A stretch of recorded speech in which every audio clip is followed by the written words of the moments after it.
Nosotros somos el equipo número 1 de la unidad curricular Colonialismo y Pueblos Indígenas. El tema que nos tocó para debatir en esta exposición del día de hoy tiene que ver con los pueblos indígenas de Venezuela antes de la Constitución de 1999.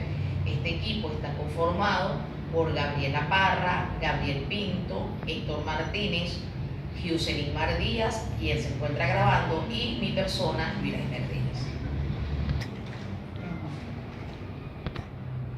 Ok, con respecto al tema que nos tocó a nosotros indagarse en este momento, vamos a hablar especialmente sobre el proceso de la Constitución antes de la Constitución de 1999.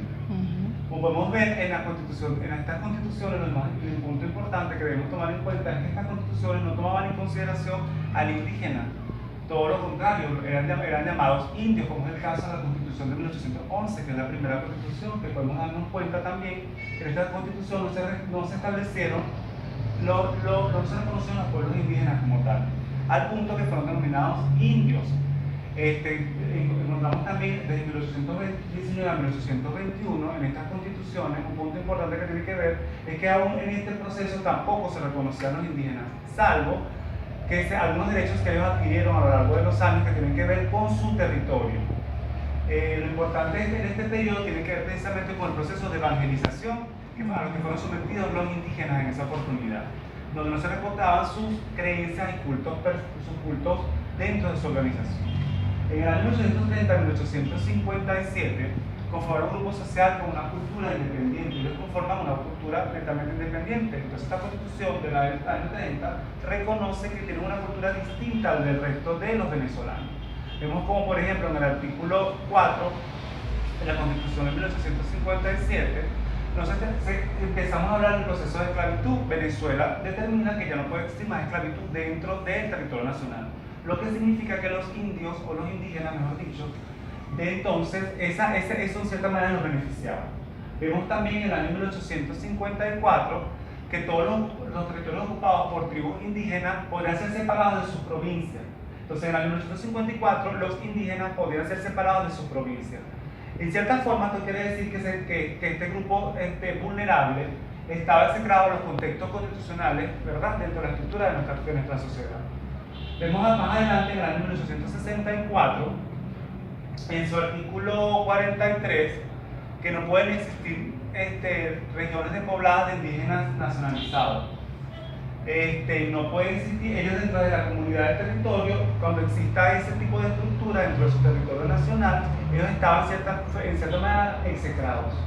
En 1901 se permite la libertad de culto. Por primera vez se habla de que cada una de las personas que prediquen un culto dentro de la nación podrían establecer el culto que ellos profesasen, y también la libertad de convivencia y desarrollar el culto. En cierta forma, esto también beneficia a nuestros indígenas, porque, bueno, si es importante también destacar que el hecho de que ellos se reúnan y hagan su estructura normal de su cultura les permitirá cierta libertad para poder hacer ciertas cosas. Más adelante, en 1909, un punto importante en este año tiene que ver con que la constitución de ese año era denominada estamos sometidos, ¿verdad?, en esa oportunidad a los Estados Unidos. Nuestra República de Venezuela era llamada República de Estados Unidos de Venezuela. Esta constitución que trajo consigo que ninguna persona fuera del país, del territorio nacional, pudiera llegar a nuestro país a generar algún tipo de culto, salvo el de los misioneros. Entonces hay un cierto retroceso con respecto a poco a la libertad que ellos ya venían desarrollando. ¿Por qué? Porque evidentemente, si yo podía desarrollar alguna actividad como de culto, solamente tenía que ser con los misioneros que profesasen la religión católica. Eran nuevamente sometidos los indígenas a esa estructura. Con respecto al año 1947, se incorpora a la vida nacional el ciudadano indio, por lo que se toman en cuenta sus condiciones indígenas, sus condiciones de vida y de cultura y protección, y practican sus prácticas ancestrales. Más adelante, entre el año 52 y 53, se alega un poco lo que tiene que ver con. Hay una relación muy importante que tiene que ver con el derecho penal ambiental. Hago colación del derecho penal ambiental porque en su articulado esta ley establecía que todos los delitos que se hicieran de manera ambiental, los indígenas eran exentos si estaban dentro de esa estructura ambiental donde se cometió el delito. en cierta forma le da un poquito de estabilidad o visibilización un poco de su carencia. Más adelante la Constitución, que es la que precede, la que tenemos actualmente, que es la del 61, pues en este contexto de la Constitución se estableció en todo lo largo de su uso un artículo que tiene que ver con los derechos de los indígenas y son respetados en cierta forma. Sin embargo, no adelanta con respecto a los derechos que tenemos hoy en día. Por ejemplo, en el artículo 43 se habla de la libre desenvolvimiento del territorio nacional. Eso significa que esta no era solamente para él, pues todo venezolano podía transitar libremente por todas las áreas. Es decir, que estos indígenas podían desarrollarse a lo largo de nuestro territorio nacional. El número 60, el artículo de 61, el artículo 60 establece la no discriminación. Quiere decir entonces que, en cierta forma, pues, hay un derecho que se estaba vulnerando que tenía que ver con ese. Aunque no se desarrollase como pretendemos actualmente, como lo hacemos actualmente, pues ese artículo existía. Tenemos también uno de los más importantes que tiene que ver con la libertad de culto. Por primera vez se establece que todo el mundo puede profesar la religión que desee. Y finalmente, en el 65 podían profesar la religión que tuviesen y desarrollarse, reunirse en función de esa religión. Pausa. Buenos días, dando continuidad a mi antecesor, yo les vengo a explicar lo que es las constituciones y el pluralismo antes de la constitución del año 1999 en Venezuela. Como bien hacía mención mi compañero que me antecedió, el pluralismo cultural se usa para discriminar el mantenimiento y convivencia de las entidades culturales en distintos grupos pequeños dentro de una sociedad más grande. ¿Puedes pasar un momento? Okay. La diversidad de culturas se refiere al grado de diversidad y variación cultural, tanto a nivel mundial como en ciertas áreas en las que existen interacciones de diferentes culturas coexistentes. Como veníamos diciendo, ¿verdad? En Venezuela, antes del año 1999, las clases indígenas eran muy poco tomadas en cuenta, ya que los gobernantes mayormente veían a esas personas como indios, como lo dijo mi compañero. Pasa adelante, por favor. A partir de la segunda década del siglo pasado y con movimientos indígenas que empiezan a consolidarse, se produce el salto al siguiente modelo aplicado. Ese modelo aplicado conllevó a que empezaran a tomar en cuenta a esas personas, ¿verdad? Pero no como que dice, de una manera hipócrita, porque los tomaban en cuenta, pero era por los intereses que ellos, como ellos tenían cultura y tenían grandes reservas de, ya sea de minerales, cosas que explotaran, los gobernantes empezaron a tomarlo un poco en cuenta, pero era como que dice con un interés más allá, un interés trasfondo.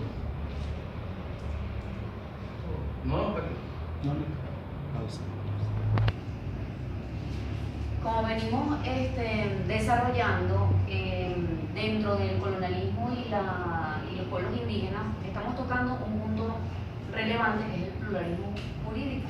Lo antecedió mi compañero Héctor. Sin embargo, podemos seguir resaltando que antes de la Constitución de 1999 entendíamos como un derecho positivo inclusive esa Constitución. ¿Por qué? Porque toda nuestra normativa y nuestras leyes, nuestro reglamento, todo eran impuestos. De eso se trata el derecho positivo, que viene a transformar y que debemos llamar como pluralismo jurídico precisamente todos estos movimientos de reivindicación de los pueblos indígenas que fueron surgiendo en nuestras comunidades para la reivindicación de estos grupos organizados, pues como ya no comunidades, sino como pueblos, porque así los llamamos ahora, pueblos indígenas. A través de instrumentos jurídicos internacionales que nos permiten enaltecer sus derechos humanos. Viene este movimiento surgiendo en nuestro país, no solo en nuestro país, sino en América Latina, y esto viene a ser consecuencia, o la consecuencia de esto fue la reforma de las constituciones de algunos países de Latinoamérica. Como bien lo sabemos, vino la reforma en el 99 de nuestra constitución, Constitución. Asimismo, surgió la reforma de la Constitución en Argentina, en Ecuador y en Colombia. Podemos ver en los actuales momentos, de hecho, en el trabajo que le vamos a entregar al profesor, está un poquito desarrollado los aspectos que se reformaron en esas constituciones de esos países en relación a lo que hoy día los pueblos indígenas.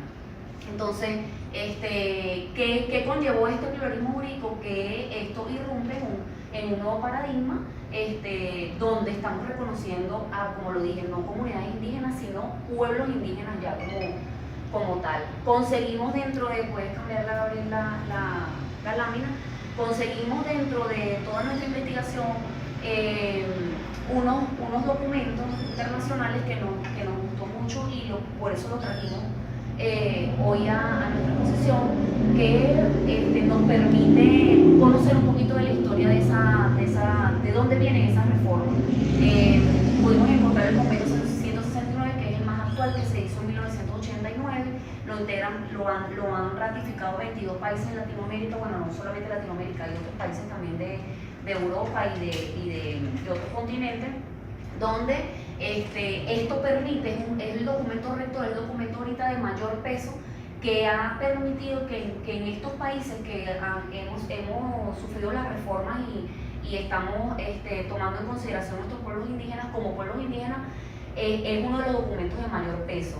¿Qué nos indica esto? Los derechos humanos, tener derecho a la vivienda, derecho a la educación, derecho a la alimentación, o sea, los mismos derechos que nosotros como ciudadanos comunes estamos percibiendo desde hace muchos años. A través de este documento se hizo ley, fue lo novedoso y se tomó en consideración para esta reforma de esta ley. Pero sin embargo, conseguimos que antes del convenio, el convenio 169 está el convenio 107, que fue en 1957, fue el primero que surgió,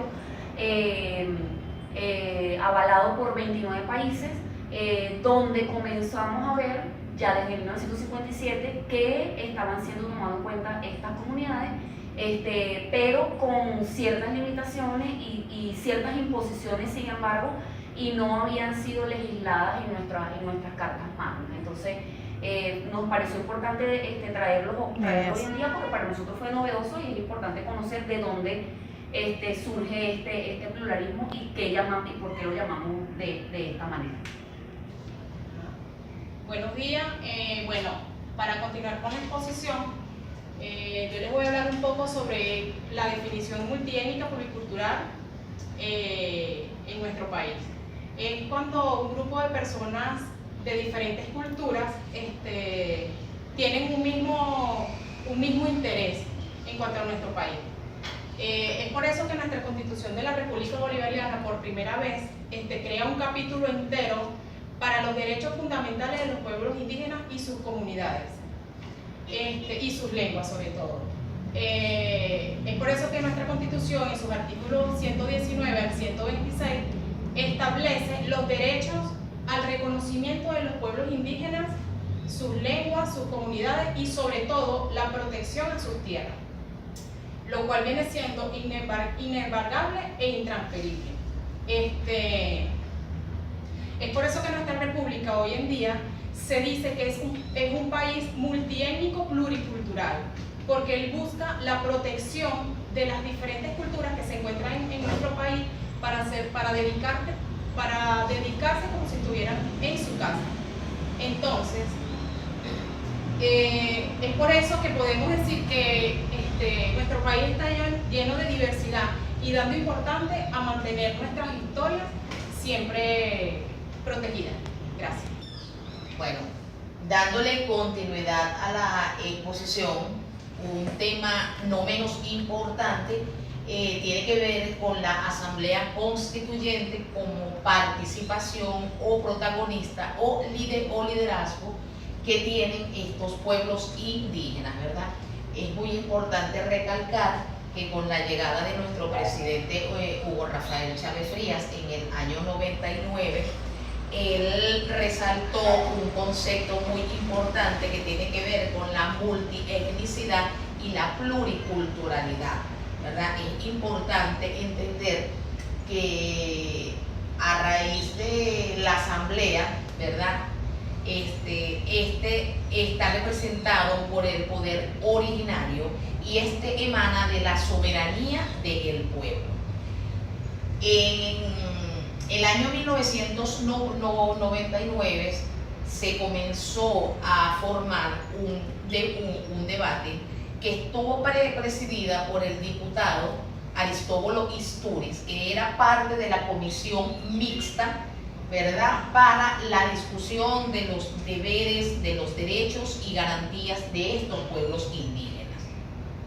Se crea esa polémica, ¿verdad?, y en esa participación en estos asambleístas estuvo presente por 3 diputados indígenas, como era Noelí Pocaterra por la parte de los Guayú, José Luis González por los Pemones y Guillermo Guevara por el pueblo Jime.